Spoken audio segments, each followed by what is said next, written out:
ഇതിപ്പോ വലിയ പെരുന്നാളൊക്കെയാണല്ലോ, ഇഷ്ടം പോലെ ബീഫ് ഉണ്ടാവുമല്ലോ വീട്ടില്. നമുക്ക് സിമ്പിൾ ആയിട്ടുള്ള ഒരു ബീഫ് ബൊറീറ്റോ ഉണ്ടാക്കിയാലോ. സത്യത്തില് ഷവർമ എന്ന് പറഞ്ഞ് തുടങ്ങിയതാണ് കേട്ടോ, പിന്നെ അതെങ്ങനെയോ ബൊറീറ്റോ ആയിപ്പോയി. ഞാൻ മാത്രമല്ല, എനിക്ക് സഹായത്തിന് ഒരാളും കൂടി ഉണ്ട് കേട്ടോ. ഒരു ആവേശത്തിന്റെ പുറത്ത് വിളിച്ചതായിരുന്നു. പിന്നെ ഞാനും സഹായം തമ്മിൽ അടിയായി, പിടിയായി, വഴക്കായി, അവസാനം പണി നിർത്തി തെറ്റിപ്പോയി. അതല്ലെങ്കിലും എപ്പോഴും അങ്ങനെയാ.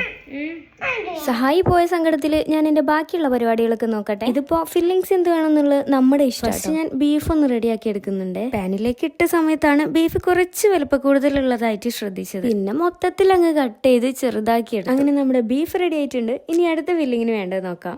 ഇതും നമുക്ക് ഇഷ്ടപ്പെട്ടവർക്ക് ഉപയോഗിക്കാട്ടോ. ഞാനിവിടെ എടുത്തിട്ടുള്ളത് ഒണിയൻ, ക്യാരറ്റ്, ക്യാപ്സിക്കം, ഇത് മൂന്നുമാണ്. അത് റെഡി ആയി കഴിഞ്ഞാൽ അടുത്ത പരിപാടി നമ്മുടെ ചപ്പാത്തി ചുടലാണ്. ചപ്പാത്തി എന്ന് പറയാൻ പറ്റില്ല, ചെറിയൊരു തരത്തിലുള്ള കുബൂസ്. പിന്നെ കുറച്ച് മുന്നേ പൊട്ടാറ്റോ കട്ട് ചെയ്ത് ഫ്രഞ്ച് ഫ്രൈസ് ആക്കാൻ വേണ്ടി ഫ്രീസറിൽ വെച്ചിട്ടുണ്ടായിരുന്നു കേട്ടോ. അതും കൂടെ പൊരിച്ചെടുത്തപ്പോൾ നമ്മുടെ ഫില്ലിങ്സ് ഒക്കെ റെഡിയായി. നെക്സ്റ്റ് എല്ലാം കൂടി ഒന്ന് അസംബിൾ ചെയ്തെടുക്കണം. ആദ്യം കുബൂസ്, പിന്നെ കെച്ചപ്പ്, മയണൈസ്, പിന്നെ വെജ് ഫില്ലിങ്സ്, കുക്കുംബറും ഫ്രൈസും കൂടി വെച്ചിട്ട് അങ്ങ് വാരി കോരിട്ടോ. എന്നിട്ട് എന്താ, കുബൂസ് നന്നായിട്ടൊന്ന് റോൾ ചെയ്യാം. അത്യാവശ്യം ഫില്ലിംഗ് ഉണ്ടായതുകൊണ്ട് നല്ല രീതിക്ക് ഫോൾഡ് ചെയ്യണം. പിന്നെ സ്റ്റൗ ടോപ്പിൽ വെച്ചിട്ട് വെറുതെ ഒന്നിങ്ങനെ ഇത് കാണിക്കുന്ന പോലെ വെച്ച് തിരിച്ചും മറിച്ചിട്ട് ഒന്നും കൂടി വേവിച്ചെടുക്കുക. അങ്ങനെ കുറച്ച് സമയത്ത് പരിശ്രമത്തിന് ശേഷം നമ്മുടെ ബൊറീറ്റോ ഇവിടെ റെഡി ആയിട്ടുണ്ട്.